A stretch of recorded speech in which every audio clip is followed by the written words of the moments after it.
Anyone there? Anyone there? Let's get started. Hi, thank you guys so much for joining me again on another YouTube. I'm so glad that you guys are revisiting, and if you're new to my channel, welcome. I'm Bree. I'm a CVCU nurse, and today's video is going to be about chest tubes. I struggled on chest tubes as a nursing student. I still struggle with chest tubes day to day. So this video is for anyone who wants to learn, new nursing students, or anyone who wants to brush up on their knowledge. We're gonna go over dry suction, wet seal, all the things about chest tubes today. Here's an example of a dry suction chest tube, and then behind me we have our dummy. Wait. Shouldn't call him a dummy. His name's Fred, okay? We're not gonna speak mean about Fred. Fred in the back with the wet seal. So I'll go through that here and let's get started.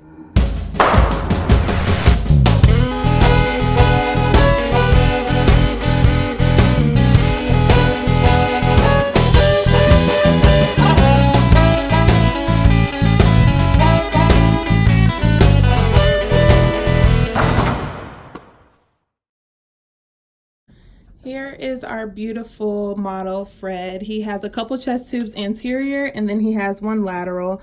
This setup you typically see with patients that are post-op, like open heart surgeries. You can have a mediastinal chest tube or a pleural chest tube, and you just want to make sure you're asking your provider or whoever's giving you a report what chest tube it is, because when it comes time to pull them, you want to make sure that you're pulling the right one. This one right here is hooked up to our atrium, and this is a wet seal atrium.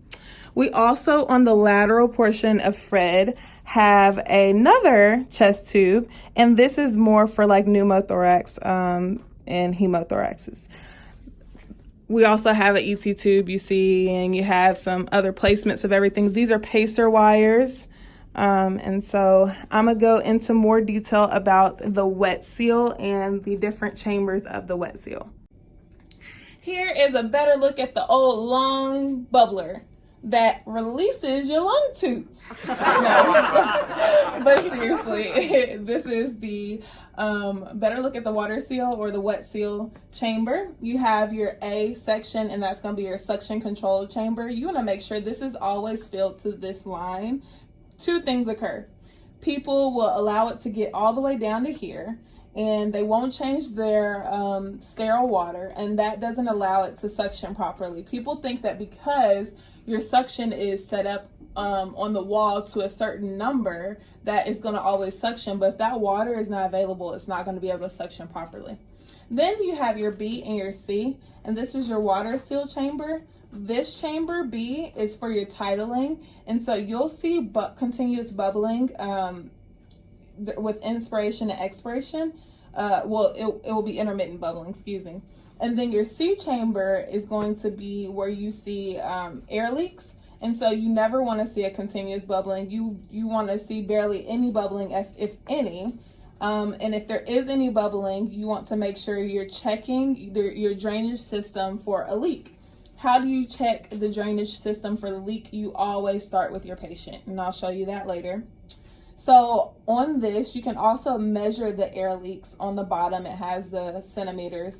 Then you have D for drainage system, and this is where you're going to measure how much drainage you have coming out of your chest tube. And if you knock this chest tube over, you need to change the whole atrium because it won't be able to drain properly. So here is the complete setup of what you would see in a room. You have your regulator right here and your suction canister and your suction hooked up to your chest tube. The suction is hooked up right here, and then the other portion is hooked up to the patient. And you will notice when I turn this suction on to low wall suction, that this suction control chamber will be where your bubbling is. And this water seal chamber, only in the titling portion will you see a little bit of titling, but in this portion, the air leak portion, you won't see any bubbling. So I'm gonna go ahead and turn it on. And you wanna just adjust it to about 20 millimeters of mercury. where you see enough bubbling, but it's not like about to fly off the floor, because I hate when I walk into rooms and like your chest tubes are about to fly off the floor.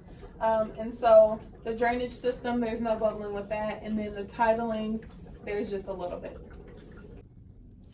Here is your dry suction next to your water seal, wet seal suction.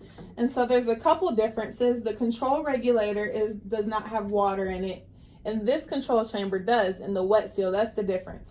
This is controlled strictly by the air that it's hooked up to, the suction that it's hooked up to. And so whenever you set it to whatever amount that the doctor tells you to set it to, and it's on, you'll see this bellows expand across this screen, and you'll see an orange bellow over here, and that's how you know that you're suctioning. And then here's your air leak chamber, same as over here. You see that your air leaks would be right here, and your titling would come in section B. And then your D is your drainage system. All right, guys, thank you so much for joining me for another YouTube video. I am so glad that you stayed and watched about chest tubes, and I am going to bring you so much more content. My next video is going to be about how I failed out of college, not once, but twice. And this is going to be inspiration for you guys to keep doing what you want to do. You belong in every room that you enter in, and how I am now a registered nurse and an athletic trainer, and I have 3 degrees.